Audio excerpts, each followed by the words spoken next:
Hello, fellow cycling fans, and welcome to the preview of Stage 14 of La Vuelta a España 2024. Before we dive into the stage profile, potential breakaway riders, favorites for the win, the weather, and bookmakers' odds, please don't forget to subscribe to my channel so you never miss a preview of a Grand Tour stage ever again. Hit that subscribe button and a notification bell.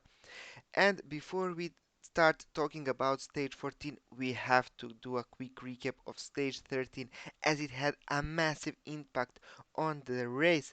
It was won by Michael Woods from the breakaway. He had a fairly easy task on the final climb as he was by far the best climber in that group, thanks to Brandon McNulty and Jay Vine crashing on the ultimate descent before the final climb.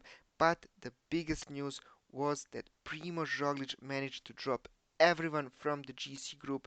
He dropped Landa, who comes some 35 seconds behind, then Matthias Kjellmose, Carlos Rodriguez, David Gaudu, Florian Ripovic, Richard Carapaz, Enric Mas losing almost a minute, Sepp Kuss losing more than a minute, but the biggest loser of the day was the red jersey of Ben O'Connor, losing more than 2 minutes, and he is now just 1 minute and 21 seconds in front of Roglic in the GC.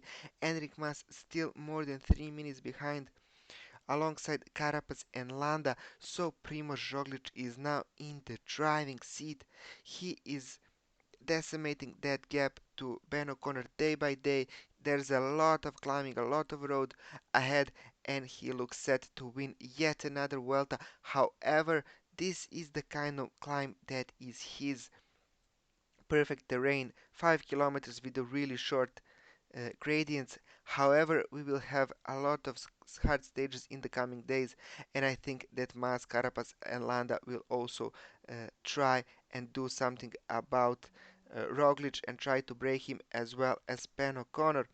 In the points classification, Wout van Aert, thanks to being in the breakaway, once again extends his lead over Caden Grouse. Grouse doesn't really have a chance here to fight with Wout van Aert. However, Wout van Aert is fighting for yet another jersey. He was in the breakaway, took a lot of points, and he now leads comfortably the polka dot competition for the KOM in front of Marc Soler, Jay Vine, and Adam Yates. Three UAE guys. They are just set to go in the breakaways, fight for stage wins, and Wout van Aert has his eyes set on the polka dot jersey, and I think that he will be in the breakaway tomorrow as well. In the yacht classification, probably the most interesting battle of all. Florian Lipovic just 17 seconds behind Carlos Rodriguez and Matthias Kjellmose, looking better and better every day, another minute behind. In the team classifications, UAE of course leads after having three guys in the breakaway. They have now more than half an hour in front of Red Bull and Decathlon. So stage 14 is another mountainous stage, 200 kilometers long from Via Franco to Via Blino, but it is not really a hard stage, to be honest. First 100 kilometers to Via Blino are just slowly going uphill, no major gradients. It will be really hard for the breakaway to form here.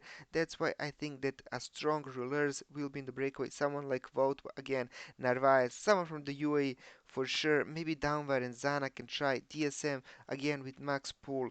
Astana will try. Bahrain, Lotto, Ken Pharma, and Euskaltel Euskadi. Everyone will want to have a rider in the breakaway. EF, of course. So I expect another big breakaway, some 20-30 guys before we reach the city of Viablino for the first time. Then we are going on this western road. We are turning left to Puerto de Caredo. And then once we reach the summit of that climb, we have a long descent here to Cangas de Narquea, and then another long climb, 22.5 kilometers, but only 4.5% to Puerto de Leireiros, and then it's a downhill back to Viablino, as we can see here on the map. So this is like a perfect breakaway stage. 20-30 guys in the breakaway. Someone will try to move on Leitarego's climb, but if we look at that climb, we can see that this is an incredible climb. All through those 22 kilometers is around 4 or 5%, so you can't really make a big attack here. You can't drop a lot of guys, and then you even have a long descent of some almost 20 kilometers before we go back to Viablino. So I expect this to be a bunch sprint of around 10 to 15 riders, and I think that Wout van Aert goes once again and wins this stage. But we also have to take a closer look at the weather on tomorrow's stage, and we can see that tomorrow in this part of Spain it is not going to be a real summer weather. We will have some 20 degrees throughout the day, but a lot of chances for rain, especially that we are in the mountains, so we know that in the mountains it tends to rain quite more often than in the valleys.